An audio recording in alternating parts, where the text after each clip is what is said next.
Bihar news में स्वागत है आपका दोस्तों। मैं हूं फिरदौस गनी और आप देख रहे हैं केडीबी लाइव। दोस्तों आज हो चुका है 23 जून 2024। तो आज की पूरे बिहार की टॉप न्यूज लेकर आए हैं आपके लिए।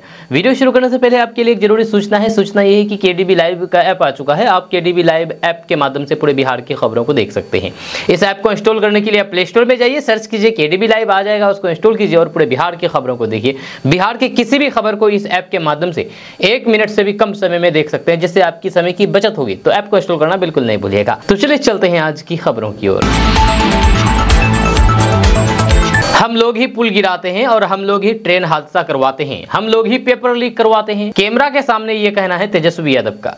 यह तेजस्वी यादव ने कहा है कि हम लोग ही पुल गिराते हैं, हम लोग ही ट्रेन हादसा करवाते हैं, हम लोग ही पेपर लीक करवाते हैं। वे लोग तो बस दूध के धुले होते हैं, दूध के धुले हुए हैं। ये बात नेता प्रतिपक्ष तेजस्वी यादव ने कही है। दरअसल नेट पेपर लीक मामले में तेजस्वी यादव के पीएस का नाम सामने आया है। ईओयू तेजस्वी यादव के पीएस से पूछताछ भी कर रही है। जैसे में तेजस्वी यादव ने बड़ा बयान दिया है। उन्होंने कहा है कि कहीं भी कुछ भी होता है तो ये लोग तेजस्वी यादव और लालू को ही गाली देने लगते हैं। साथ ही तेजस्वी यादव ने कहा है कि 15 अगस्त के बाद बिहार में बहुत कुछ होने वाला है। दरअसल पेपर लीक को लेकर के तेजस्वी यादव ने कहा कि देखना पड़ेगा उसके अंदर क्या है, लेकिन आप देखिएगा जहां भी बीजेपी की सरकार है वहां पेपर लीक होता है। हम लोगों के सत्ता से बाहर जाने के बाद भी आप देखिएगा कि शिक्षा विभाग से जो तीसरे चरण के लिए परीक्षा होनी थी वह रद्द कर दिया गया, क्योंकि पेपर लीक हो गया था। और पेपर लीक करने वाला अभी भी घूम रहा है, बाहर बेल करा दिया गया।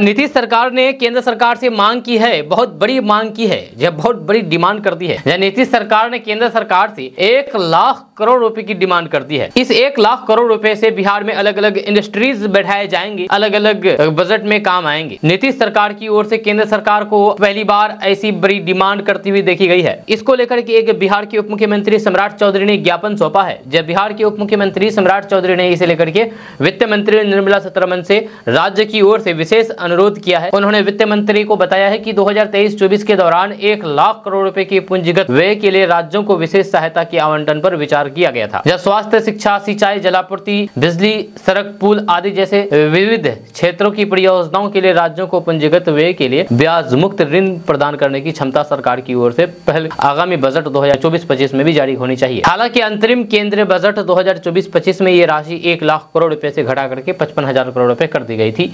सम्राट चौधरी ने अनुरोध किया है कि पूंजीगत व्यय की राशि को पिछले बजट में दी गई 1 लाख करोड़ रुपए के बराबर ही रखें। बिहार में पुलों के भरभरा करके गिरने का सिलसिला लगातार बरकरार है। अभी अररिया पुल हादसे का शोर थमा भी नहीं था कि सिवान में इस बार पुल गिर गया। सिवान जिले के महाराजगंज प्रखंड के पटेरा गांव में नहर के बीचों बीच बना नहर पुल अचानक ध्वस्त हो गया। शनिवार को पुल गिरने की खबर आते ही स्थानीय लोगों में कोहराम मच गया। बाद में देखा गया था तो फिर पुल का स्लेब बीच में ही दरक करके 2 टुकड़ों में टूटा हुआ था। पुल के गिरे जाने से पटेवा गाँव के आसपास के दर्जनों गाँव का संपर्क टूट गया। इसके पहले 18 जून को अररिया में करोड़ों रुपए की लागत से बना एक पुल ध्वस्त हो गया था। अररिया जिले में मंगलवार को बकरा नदी में बन रहा पुल नदी में समा गया, जिस पुल पर आवागमन के लिए वर्षों से लोग इंतजार कर रहे थे। ये निर्माण के क्रम में ही ध्वस्त हो गया। दोस्तों तेजस्वी यादव ने बहुत बड़ा ऐलान कर दिया है। तेजस्वी यादव ने कहा है कि वे 15 अगस्त के बाद बिहार भ्रमण करने के लिए निकलेंगे। जब तेजस्वी यादव ने ऐलान किया है, तेजस्वी यादव ने कहा है कि 15 अगस्त के बाद हम लोग मिलकर के कार्यक्रम तय करेंगे और उसके बाद जनता के बीच में ही रहेंगे। जब से सरकार गई तो फिर हमने विधानसभा में भी कहा था कि नीतीश कुमार ने हमको वनवास नहीं दिया है, बल्कि जनता के बीच भेजने का काम किया है। तभी से लगातार हम यात्रा कर रहे हैं। यह सड़क मार्ग के जरिए लगातार पूरे बिहार की यात्रा की है। तेजस्वी यादव ने कहा है कि लोकसभा चुनाव के दौरान हमने 250 से ज्यादा रैलियां की, हर जगह गए और फिर जनता के बीच रहे। और 15 अगस्त के बाद लगातार जनता के बीच ही हम रहेंगे। जब लोगों से मुलाकात करेंगे और फिर जनता के बीच रह करके जनता की आवाज़ को उठाने का काम करेंगे। उन्होंने कहा है कि इन लोगों ने तो बिहार में आरक्षण को खत्म कर दिया। अब जो राज्य में नई बहाली निकल रही है उसमें तो बिहार के लोगों को आरक्षण का लाभ नहीं मिलने वाला है। बिहार में जिनके पास जमीन नहीं है उनको बिहार सरकार जमीन देगी। जी हाँ, आपको बता दूं कि अगर आप बिहार के रहने वाले हैं और आपके पास जमीन नहीं है तो बिहार सरकार आपको जमीन देगी। कैसे, हम आपको बताएंगे। अभी आपको बता दूं कि बिहार में जिसके पास जमीन नहीं है उसको जमीन देने का ऐलान बिहार सरकार के मंत्री डॉक्टर दिलीप कुमार जायसवाल ने किया है। जी हाँ, बिहार सरकार के राजस्व एवं भूमि सुधार मंत्री डॉक्टर दिलीप कुमार जायसवाल ने किशनगंज में ये बड़ा ऐलान किया है। उन्होंने कहा है कि जल्द ही बिहार के सभी जिलों में कैंप लगा करके जितने भी भूमिहीन है जिसके पास जमीन नहीं है उन्हें बाघ से पर्चा वितरित किया जाए जाएगा, ताकि प्रधानमंत्री नरेंद्र मोदी ने जो 3 करोड़ आवास बनाने की घोषणा की है उसका सीधा लाभ बिहार के गरीब नागरिकों को भी मिले। यानी कि अगर आपके पास अगर जमीन नहीं है तो सरकार की तरफ से कैंप लगाया जाएगा, हर एक जिला में लगाया जाएगा। आप पता करते रहिएगा कि कब कैंप लग रहा है, तो आप कैंप में जाकर के आप जमीन ले सकते हैं, बशर्ते आपके पास जमीन नहीं हो। जी हाँ, अब सबसे बड़ा सवाल है कि आखिर आपको कैसे पता चलेगा कि कैंप कब लग रहा है। तो इसके लिए आपको चिंता की कोई बात नहीं है, केडीबी लाइव आपको समय समय पर ये बताता रहेगा कि आखिर कैंप कब लग रहा है। जब भी नोटिफिकेशन आएगा कैंप लगने का तो आपको बताया जाएगा। आप केडीबी लाइव के साथ बने रहिएगा, साथ ही केडीबी लाइव ऐप को भी इंस्टॉल करिएगा, क्योंकि ये सारी खबर केडीबी लाइव ऐप में ही दिया जाता है। इसको इंस्टॉल करने के लिए आप प्ले स्टोर में जाइए, वहां सर्च कीजिए केडीबी लाइव, आ जाएगा, उसको इंस्टॉल कीजिए। इसमें तमाम तरह खबरों को देख सकते हैं, खास करके जो भी सरकार की तरफ से योजनाएं लाई जा रही है, जो भी अपडेट आई जा रही है, वो सभी योजनाएं और अपडेट सीधा सीधा आप तक पहुंचाया जा रहा है केडीबी लाइव ऐप के माध्यम से। बिहार के मुजफ्फरपुर से एक हैरान कर देने वाला मामला सामने आया है। यहां पर एक जीजा अपनी 13 साल की साली को लेकर के फरार हो गया। इतना ही नहीं, पीछे से लड़की की मां भी अपनी समधी के साथ फरार हो गई। मामले को लेकर के युवक की पत्नी ने थाने में लिखित आवेदन दिया है। मुजफ्फरपुर के सकरा थाना क्षेत्र की रहने वाली सुधा ने पुलिस को बताया कि 27 जून 2021 को उसकी शादी छोटू कुमार के साथ हुई थी। दोनों की 1 साल की बच्ची भी है, लेकिन उसके पति का अपनी छोटी साली के साथ चक्कर चलने लगा।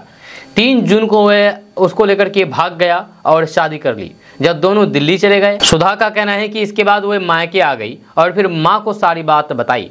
उसकी माँ फूल कुमारी ने कहा कि मैं तुम्हारे ससुराल जाकर के दोनों के बारे में बात करके आती हूँ। इसके बाद उसकी मां अकेले ही उसके ससुराल चली गई और अपने समधी के साथ भी वो फरार हो गई। यानी कि बेटी का पति और दूसरे बेटी के साथ फरार हुए तो मां लड़की की ससुराल गए और मां भी समधी के साथ फरार हो गई। सुधा का कहना है कि उसकी मां और फिर बहन दिल्ली में ही रह रहे हैं, शादी कराने में उसका ही हाथ है। जब सुधा ने अब पुलिस से गुहार लगाई है कि उसके पति को वापस बुलाया जाए। इधर युवक का कहना है कि साली से शादी करने में उसकी सास का ही हाथ है, वह अपनी दोनों पत्नी को साथ में रखना चाहता है। बिहार का एक ऐसा गांव है जिसको अवार्ड विनिंग गांव कहा जाता है। यानी इस गांव में ज्यादातर लोग अवार्ड विनिंग है, ज्यादातर लोगों को अवार्ड से नवाजा गया है। जी हाँ, बिहार के मधुबनी जिला के जितवापुर गांव को पुरस्कार विजेताओं का गांव कहा जाता है। गांव की 3 हस्तियों को अब तक पद्मश्री से नवाजा जा चुका है। 10 लोगों को राष्ट्रीय पुरस्कार मिल चुका है, जबकि लगभग 60 कलाकार राज्य पुरस्कार से सम्मानित किए जा चुके हैं। कला के प्रति स्थानीय लोगों का प्रेम ही गांव की सबसे बड़ी खासियत है, जिसकी वजह से जितवारपुर गांव आज दुनिया भर में जाना जाता है। जानकारों के मुताबिक जितवारपुर गांव पहला ऐसा गांव है जहां के 3 लोगों को पद्मश्री पुरस्कार मिला है। ये पुरस्कार मिलना गांव के साथ बिहार के लिए भी गौरव की बात है। इससे क्षेत्र के साथ साथ जिले का भी मान सम्मान देश भर में बढ़ा है। दोस्तों, नीट पेपर लीक मामले को लेकर के बिहार के आर्थिक अपराध इकाई शाखा यानी कि ईओयू ने अपनी रिपोर्ट शिक्षा मंत्रालय को सौंप दी है। ईओयू ने इस मामले में पैसे से जुड़े हुए लेन देन के सबूत भी दिए हैं। ईओयू ने 21 जून तक की जांच रिपोर्ट मंत्रालय को सौंप दी है। नीट पेपर लीक मामले में ईओयू की टीम ने शुक्रवार को नालंदा के एंकरगढ़ सराय प्रखंड में छापेमारी की और एक व्यक्ति को हिरासत में लिया है। पूछताछ के लिए हिरासत में लिए गए व्यक्ति का नाम राकेश कुमार बताया गया है। जब मीडिया रिपोर्ट्स के अनुसार ईओयू ने शिक्षा मंत्रालय को जो रिपोर्ट सौंपी है उसमें जलाए गए नीट यूजी प्रश्न पत्र बुलेटिन को नंबर के साथ भी रिपोर्ट रखा गया है। वहीं पर अभ्यर्थियों की तरफ से दिए गए पोस्ट डेटेड चेक का जिक्र पेपर लीक माफियाओं ने जिस मोबाइल का इस्तेमाल किया उसका भी जिक्र रिपोर्ट में है। हालांकि बाद में मोबाइल को फॉर्मेट कर दिया गया। इसके अलावा पैसे के लेन देन के सबूत और फिर लोकेशन के बारे में भी जानकारी रिपोर्ट में दी गई, जहां पर अभ्यर्थियों को प्रश्न पत्र और फिर जवाब मुहैया कराए गए। 3 राज्यों में ऐसी सड़क बनने वाली है जो सड़कों पर भौकाल दिखेगा। जी हाँ, आपको बता दें कि बिहार, झारखंड और पश्चिम बंगाल के लोगों के लिए हाईटेक सड़क मार्ग का विकास किया जा रहा है। 3 राज्यों में से होकर के गुजरने वाले 695 kilometre Haldia Raxaul express way परियोजना पर तेजी के साथ काम चल रहा है। खास करके बिहार के लिए यह हाईटेक मार्ग वरदान साबित होगा। बिहार में 695 में से 367 किलोमीटर की दूरी कवर करेगा। ये पूरी तरीके से एक्सेस कंट्रोल एक्सप्रेस वे होगा, जो कि पूर्वांचल एक्सप्रेस वे की तरह दोनों ओर से घिरा रहेगा, ताकि बाहरी जानवर इत्यादि अंदर ना आ सके। पूरी तरह से एक्सीडेंट कंट्रोल रखने के लिहाज से इसको बनाया जा रहा है, चूंकि इसमें अधिकतम स्पीड लिमिट 100 से 120 किलोमीटर प्रति घंटे रखी गई है।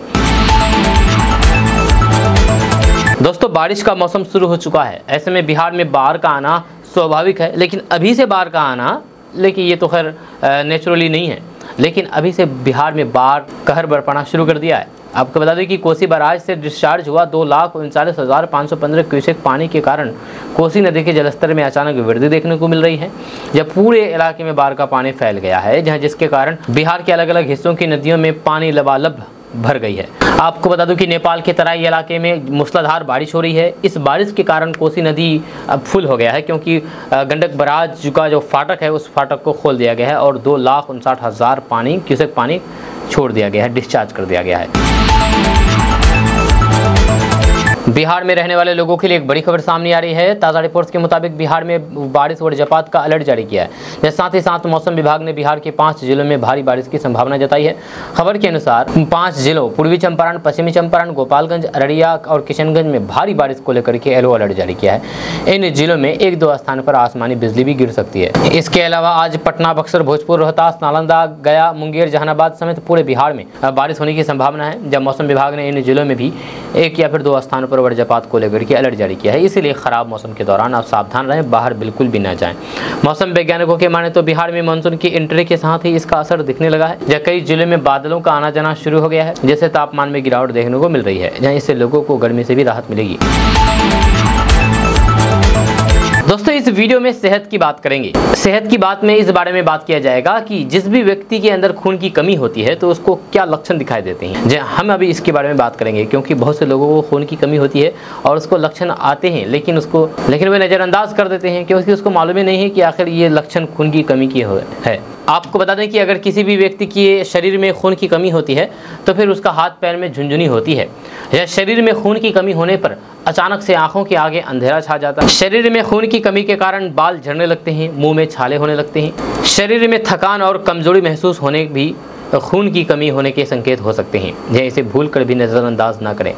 वहीं पर खून की कमी होने पर बार बार चक्कर भी महसूस होता है, या थोड़ी सी चोट लगने से चक्कर आ जाते हैं। ऐसे में ब्लड टेस्ट जरूर आप करवाएं। वहीं पर शरीर में खून की कमी के कारण ही चेहरा पर पीलापन होने लगता है, ऐसे में सबसे पहले ब्लड टेस्ट करवाना चाहिए। वहीं पर खून की कमी होने से शरीर के नसों में ऑक्सीजन ठीक से पहुंच नहीं पाती है, ऐसे में हाथ पैर में झुनझुना, दर्द और फिर खिंचाव आदि की समस्या हो सकती है। जितने भी लक्षण बताए गए हैं, अगर ये लक्षण आपके भी शरीर में होती है तो आप समझ जाइए कि आपके अंदर खून की कमी है।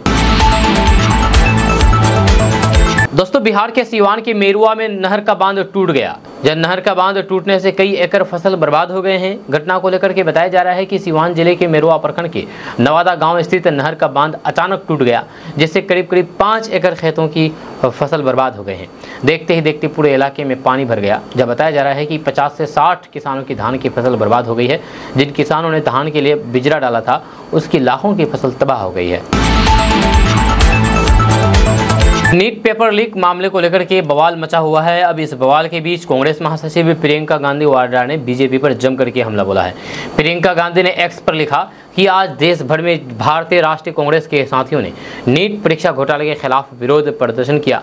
भाजपा राज्य में भर्तियों में बेतहाशा भ्रष्टाचार, पेपर लीक और फिर शैक्षणिक घोटाले देश के भविष्य को अंधकार में ढकेल रहे हैं। भ्रष्टाचार का ये खेल तत्काल बंद होनी चाहिए। यह हमारी मांग है कि नीट परीक्षा में हुए घोटाले पर त्वरित और फिर सख्त कार्रवाई हो, ताकि 24 लाख युवाओं को न्याय मिले।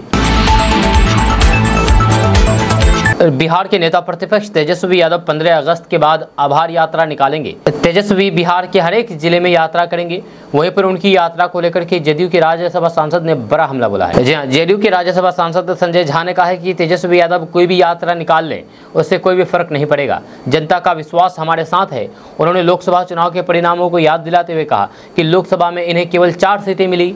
संजय झा ने कहा कि चुनाव के पहले भी ये लोग जनता के बीच जाकर के नौकरी को लेकर के बोले, जब मीडिया के बीच जाकर भी बयान दिए, लेकिन जनता को सब पता है कि मुख्यमंत्री तो सीएम नीतीश कुमार ही हैं और बिना मुखिया के कोई भी फैसला नहीं हो सकता। जैसे सीएम नीतीश कुमार के नेतृत्व में पहले भी नौकरियां दी गई थी, हम आगे भी बेरोजगारों को रोजगार देंगे। संजय झा ने सीएम नीतीश कुमार के 10 लाख नौकरी देने के वादे को याद दिलाते हुए कहा कि सीएम ने 10 लाख नौकरियां देने का वादा किया है, जो कि 2025 से पहले पूरा हो जाएगा। वहीं पर उन्होंने तेजस्वी यादव के नौकरी देने के बयान को लेकर के कहा है कि 15 साल में कितना नौकरियां दिया ये तो बताएं। 1990 से 2005 के बीच कितनी नौकरी दी। जैसे संजय झा ने कहा है कि लालू यादव के शासनकाल में कैसे नौकरियां दी जाती थी, ये तो सबको पता है।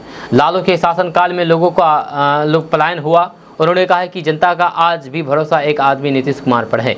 जब लोगों ने तो कहा कि जदयू खत्म हो गया, लेकिन बिहार की जनता ने जनादेश दिया। दोस्तों, विधानसभा चुनाव आने वाले हैं। 2025 में विधानसभा चुनाव होंगे। अब बिहार में विधानसभा चुनाव होंगे, लेकिन बिहार में जितने भी विधायक जीते थे 2020 में, उन्होंने क्या काम किया है आपके लिए, अब ये समय आ गया है आपको हिसाब लेने का। अगर कोई विधायक आपके क्षेत्र में काम नहीं किया है तो आप अपने विधायक से हिसाब लें, क्योंकि 4 साल बीत गए हैं। 4 साल में आपके विधायक आपके क्षेत्र में क्या काम किया है, क्या आपके लिए सुविधाएं लाई है, क्या व्यवस्था किया है आपके लिए, या क्या मुसीबतें दूर की है, ये आपको हिसाब लेने का हक है। हिसाब लीजिए। ऐसा ही एक वीडियो सोशल मीडिया पर जम करके वायरल हो रहा है। आरजेडी के विधायक से ग्रामीणों ने हिसाब मांग रहे हैं। वायरल हो रहे वीडियो में आरजेडी विधायक से ग्रामीणों द्वारा हिसाब मांगा जा रहा है और पूछ रहे हैं कि 4 साल में क्या किए। मामला चंपारण का है, जब चंपारण के सुगोली से आरजेडी विधायक शशि सिंह को जनता के आक्रोश का सामना करना पड़ा। विधायक जी सुगोली की जनता के बीच घंटों घिरे रहे और सफाई देते दिखे। लोगों का आरोप था कि विधायक ने क्षेत्र का विकास नहीं किया है। चुनाव के वक्त बड़े बड़े दावे करने वाले सुगोली की आरजेडी विधायक ने अपने क्षेत्र में कोई भी काम नहीं किया है। अब साल भर और कार्यकाल है, और फिर ऐसे में अब तक उन्होंने क्या काम किया है, ये सवाल जनता उनसे पूछने लगी है। आपको बता दूं कि विधायक को जनता के सवाल का जवाब देते हुए नहीं बन रहा था। हालांकि लोगों के बीच घिरे विधायक ने ये आश्वासन जरूर दिया है कि बचे हुए 1 साल के कार्यकाल के अंदर जो भी अधूरा काम है उसे पूरा कर जरूर होगा। सोशल मीडिया पर आरजेडी विधायक के घेराव का वीडियो तेजी से वायरल हो रहा है। अगर आप भी आलू चिप्स खाने के शौकीन हैं तो आप समझ जाइए, क्योंकि आलू चिप्स के पैकेट से सिर्फ चिप्स ही नहीं निकल रहे हैं, बल्कि मरा हुआ मेंढक भी निकल रहे हैं। जी हां, आलू चिप्स के शौकीनों के लिए ये बहुत बुरी खबर है। आपको बता दें कि एक ऐसा मामला सामने आया है जहां पर चिप्स के पैकेट से चिप्स के साथ साथ मरा हुआ मेंढक निकला। लोग हैरान रह गए कि आखिर ये कैसे हो सकता है और कंपनी इतनी लापरवाही कैसे कर सकती है। मामला अपना बिहार का नहीं बल्कि गुजरात का है। जी हाँ, आपको बता दूं कि सोशल मीडिया पर अभी जमकर के वायरल हो रहा है। जब गुजरात में आलू चिप्स के पैकेट से मरा हुआ मेंढक मिलने से सनसनी फैल गई है। जहाँ आलू चिप्स के पैकेट से कुछ चिप्स 9 महीने की बच्ची ने खा लिए थे। बालाजी पोटैटो वेफर्स के एक पैकेट में कथित तौर पर मरा हुआ मेंढक मिलने के बाद जामनगर निगम ने इस मामले की जांच के आदेश दिए हैं। जहाँ खाद्य सुरक्षा अधिनियम डीबी परमार ने बताया है कि जैस्मीन पटेल नाम की महिला ने ये बताया है कि बालाजी वेफर्स द्वारा क्रंचक्स के एक पैकेट में मरा हुआ मेंढक मिला है, जिसके बाद अधिकारी उसी दुकान पर गए जहां से आलू चिप्स खरीदा गया था। प्रारंभिक जांच में पता चला है कि वे मरा हुआ मेंढक ही था। जब फिलहाल इस मामले की जांच की जा रही है।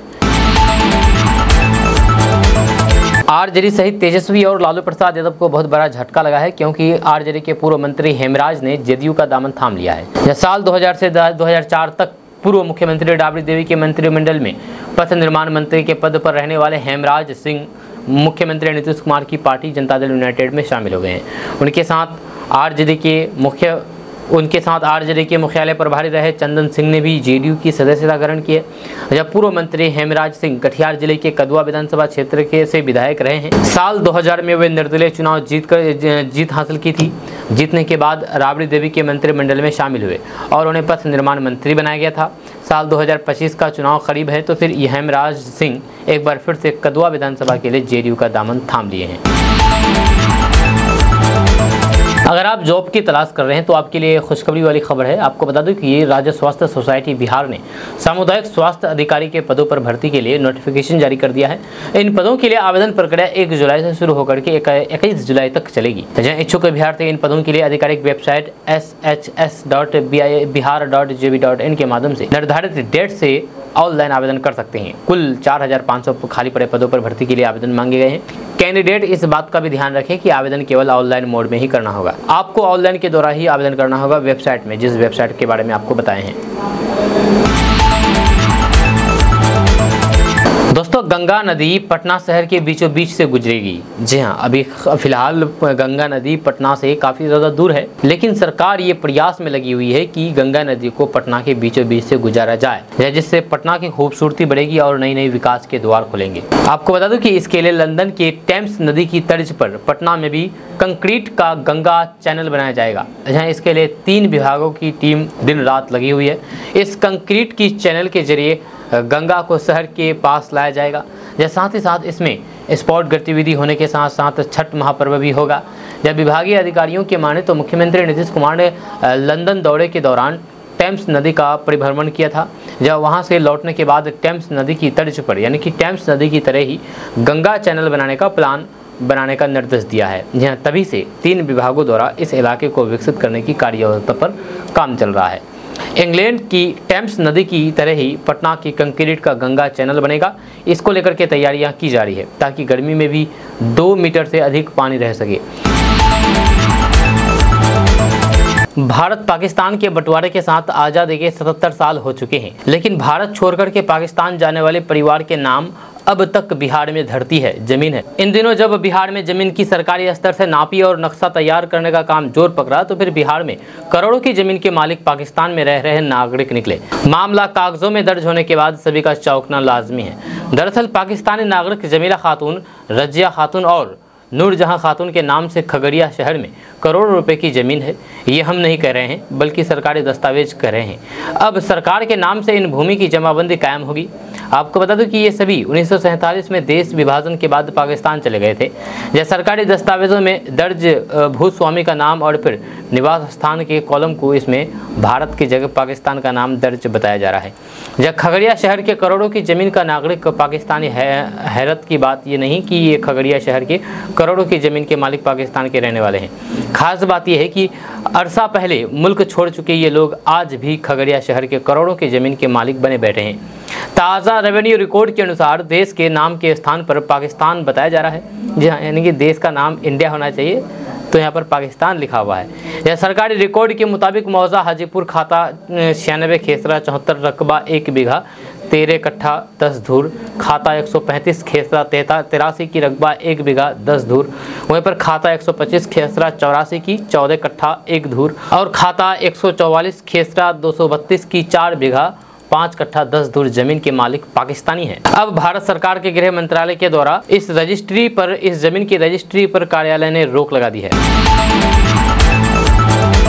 मुजफ्फरपुर में चोरों ने पुलिस गश्ती को धता बताते हुए एक एटीएम को गैस कटर से काट करके क्षतिग्रस्त कर दिया है। वहीं पर लाखों रुपए पर हाथ साफ चोरों द्वारा किए जाने की आशंका बताई जा रही है। अभी एटीएम अधिकारी द्वारा एटीएम में कितनी रकम थी इसकी पुष्टि नहीं हो पाई है।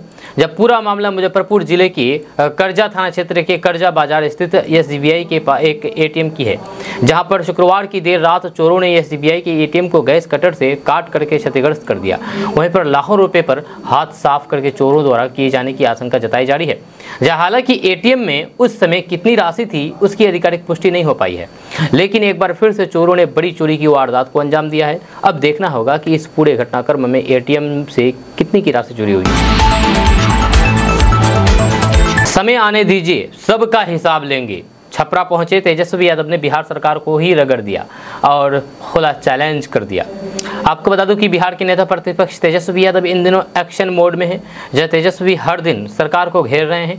आपराधिक घटना हो, पेपर लीक का मामला हो, बिहार में पुल गिरने का मामला हो या फिर रेल हादसा हो, तेजस्वी यादव सरकार पर सवाल उठा रहे हैं। साथ ही साथ इन मामलों में सरकार से हिसाब लेने की भी बात कह रहे हैं।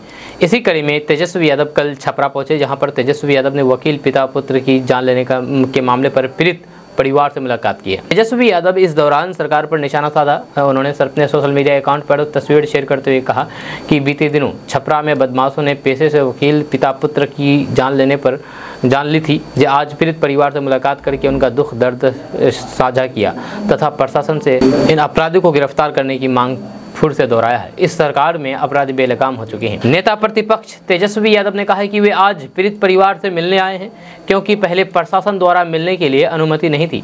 उन्होंने कहा है कि पीड़ित परिवार को न्याय मिलनी चाहिए। घर का जवान बेटा खोया है, उनको न्याय मिलना ही चाहिए। प्रशासन से एसपी से और फिर पटना में डीजीपी से भी बात करेंगे कि पीड़ित परिवार को न्याय मिले। जो भी अपराधी है, बाकी बचे हुए अपराधी है, उनको जल्द से जल्द गिरफ्तार किया जाए। नीट पेपर लीक कांड को लेकर के पूरे देश में सियासत गर्मा गई है। जहां बिहार में भी सियासत गरमाई हुई है। इस मामले को लेकर के विपक्ष सरकार को घेरने की कोशिश में लगा हुआ है। पूर्व डिप्टी सीएम और नेता प्रतिपक्ष तेजस्वी यादव ने दावा किया है कि अगर सरकार इस मामले की जांच नहीं कराती है तो फिर आरजेडी इसका खुलासा करेगी और मास्टरमाइंड संजीव मुखिया को नेताओं के साथ वाली तस्वीरें जारी करेगी। जहां नेता प्रतिपक्ष तेजस्वी यादव ने कहा कि देश में जहां भी बीजेपी और फिर उसके सहयोगियों की सरकार है, वहां लगातार पेपर लीक हो रहा है। आरजेडी की सत्ता से बाहर आने जाने के बाद भी तीसरे चरण की जो शिक्षक बहाली होनी थी उसको रद्द किया गया है, क्योंकि पेपर लीक हो गया है था। और फिर पेपर लीक करने वाला अभी भी घूम रहा है। जहाँ किंग पिंग वही लोग हैं जो लोग बीपीएससी पेपर लीक में शामिल थे, नीट परीक्षा लीक मामले में भी उन्हीं लोगों का नाम सामने आ रहा है। इसके बावजूद भी कोई भी कार्रवाई नहीं हो रही है।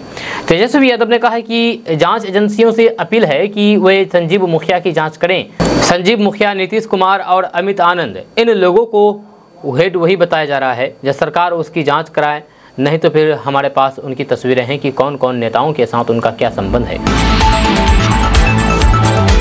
बिहार में के पाठक को सबसे कड़क अधिकारी माना जाता था, लेकिन अब उनकी जगह आए बिहार के शिक्षा विभाग के नए अपर सचिव एस सिद्धार्थ ने तो 10 कदम आगे बढ़कर के ही काम कर रहे हैं। जी हाँ, एस सिद्धार्थ ने पूर्णिया के 882 प्रधान अध्यापकों का वेतन रोक दिया है। एस सिद्धार्थ के इस कदम से प्रधान अध्यापकों में खलबली मच गई है। जी हाँ, आपको बता दें कि पूर्णिया जिले के प्रखंडों में कई विद्यालयों में ई शिक्षा पोर्टल में अध्ययनरत छात्रों के आंकड़ों में 25% ही दर्ज किया गया है। विभागीय समीक्षा में विद्यालय की उपलब्धियां न्यून अथवा अति न्यून पाया गया है। ऐसे में चिन्हित 882 विद्यालयों के प्रधान अध्यापकों का वेतन अगले आदेश तक के लिए रोक दिया गया है। ये सभी ये निर्देश दिया गया है कि 30 जून तक हर हाल में इस कार्य को पूर्ण करना सुनिश्चित किया जाए, नहीं तो फिर ऐसे विद्यालयों के प्रधान अध्यापक के विरुद्ध विभागीय कार्रवाई करने के लिए बाध्य होना पड़ेगा।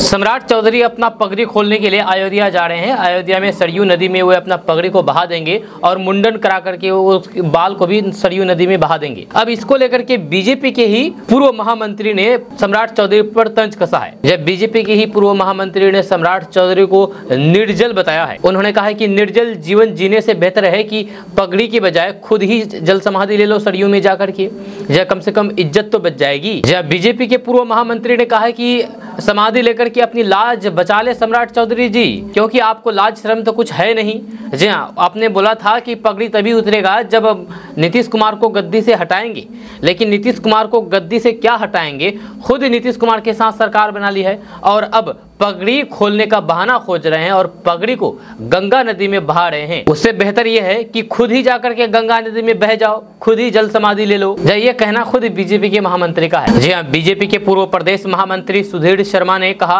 कि बिहार के उप मुख्यमंत्री सम्राट चौधरी ने बिहार के मुख्यमंत्री पद से नीतीश कुमार को हटाने की कसम खाई थी और उसके प्रतीक के तौर पर हमेशा पगड़ी बांधे हुए थे। अब जब वे नीतीश कुमार के चरण चुंबन में लग गए तो फिर निर्जलता के साथ पगड़ी हटाने का कोई भी उपाय खोज रहे हैं।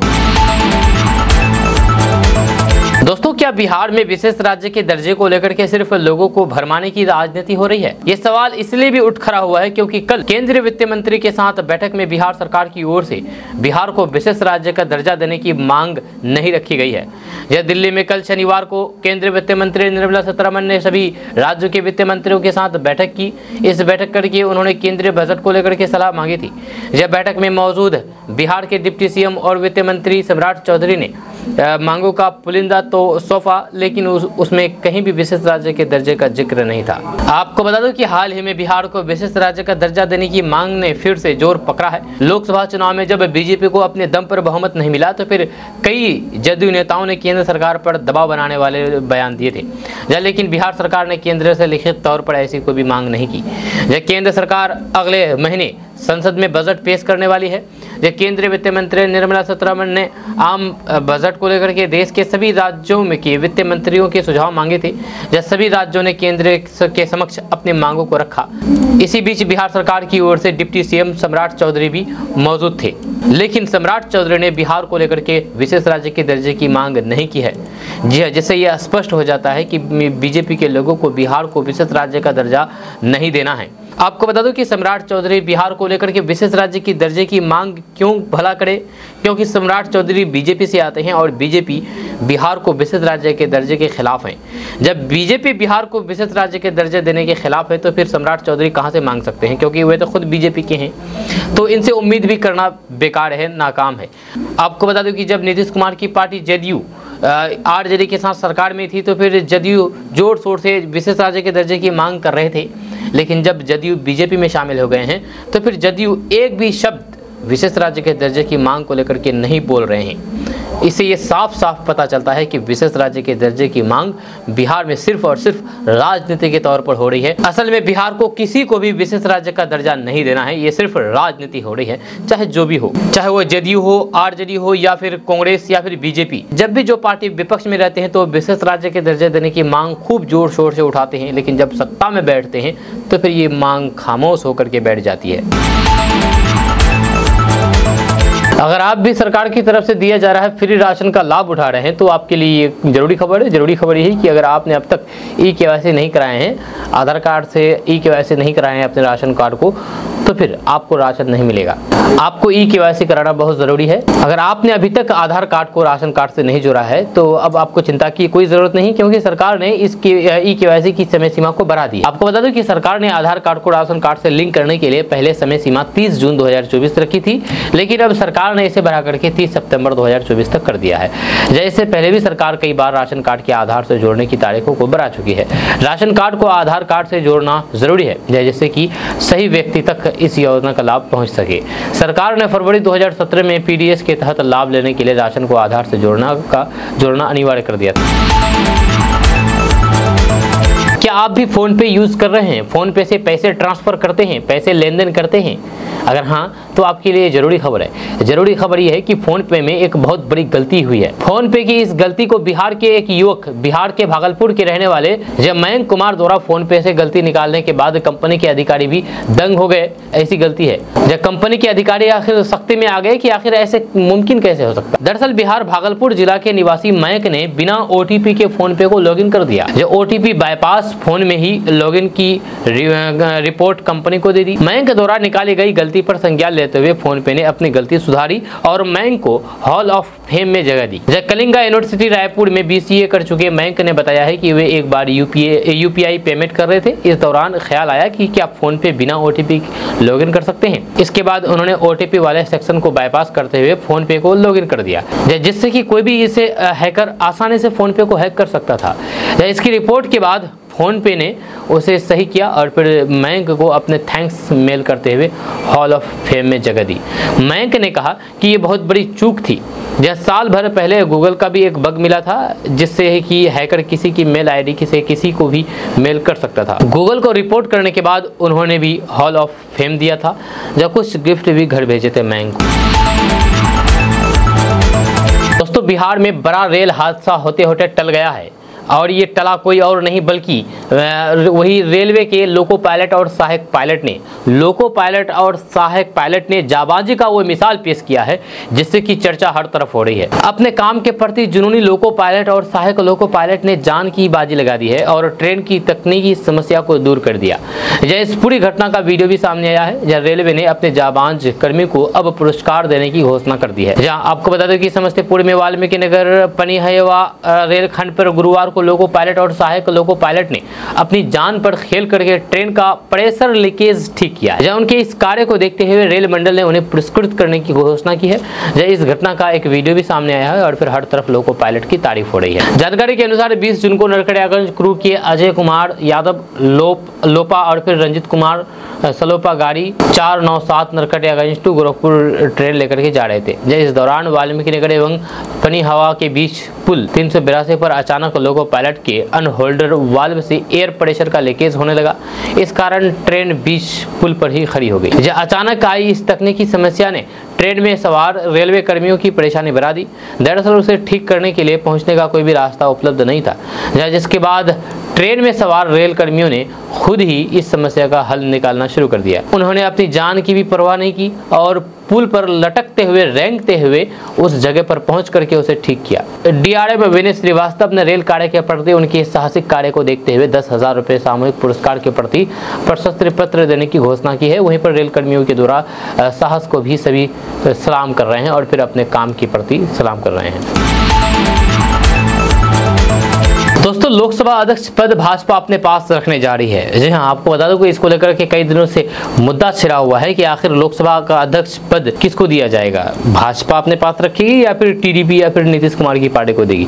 लेकिन अब ऐसा नहीं है। अब सामने जो बात सामने आई है कि लोकसभा का अध्यक्ष खुद भाजपा ही नियुक्त करेगी अपने स्तर से, क्योंकि जदयू के पास पहले ही राज्यसभा में उपसभापति का पद है। भाजपा ने लोकसभा में प्रोटेम स्पीकर पद पर भर्तृहरि महताब की नियुक्ति करके साफ कर दिया है कि वे विपक्ष के दबाव में नहीं आएंगी। इस बार लोकसभा में भाजपा और फिर एनडीए की ताकत कम होने और फिर विपक्षी दलों की ताकत बढ़ने के बाद भी सत्ता पक्ष के तेवर में कोई भी कमी नहीं आई है। सरकार ने संकेत दे दिए हैं कि लोकसभा अध्यक्ष और फिर उपाध्यक्ष दोनों पद सत्ता पक्ष के पास ही रहेंगे। सत्ता पक्ष सबसे बड़ा दल होने के नाते भाजपा अध्यक्ष पद अपने पास रख सकती है, जबकि उपाध्यक्ष पर सहयोगी तेलुगु देशम पार्टी यानी कि टीडीपी को दिए जाने की संभावना है। हालांकि विपक्ष परंपरा अनुसार उपाध्यक्ष पद के लिए दावा कर रही है और ऐसा न होने पर अध्यक्ष और फिर उपाध्यक्ष दोनों पदों पर अपने उम्मीदवार खड़े करके निर्विरोध निर्वाचन में अरंगा डाल सकती है।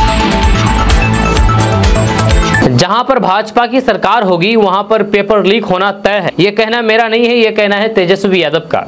नीट पेपर लीक मामले में चल रही बयानबाजी के बीच अब बिहार के पूर्व डिप्टी सीएम तेजस्वी यादव ने भाजपा पर गंभीर आरोप लगाए हैं। उन्होंने कहा है कि यह सहयोग है या फिर प्रयोग कि भाजपा शासित राज्यों में ही बार बार पेपर लीक की घटना हो रही है, जब बिहार, गुजरात और फिर हरियाणा में ही पेपर लीक क्यों हुआ। तेजस्वी यादव का कहना है कि नीट पेपर लीक के मुख्य साजिशकर्ता से ध्यान हटाने के लिए ये बीजेपी की साजिश है। वह अनर्गल बातें करके जांच से ध्यान भटकाना चाहते हैं। तेजस्वी यादव ने आरोप लगाते हुए कहा कि ये शाश्वत सत्य है कि बीजेपी सरकार में रहती है तो फिर पेपर लीक अवश्य ही होना है। जब पेपर लीक का धंधा बीजेपी का इलेक्टोरल बॉन्ड बन चुका है। उन्होंने कहा है कि पेपर लीक के पीछे बीजेपी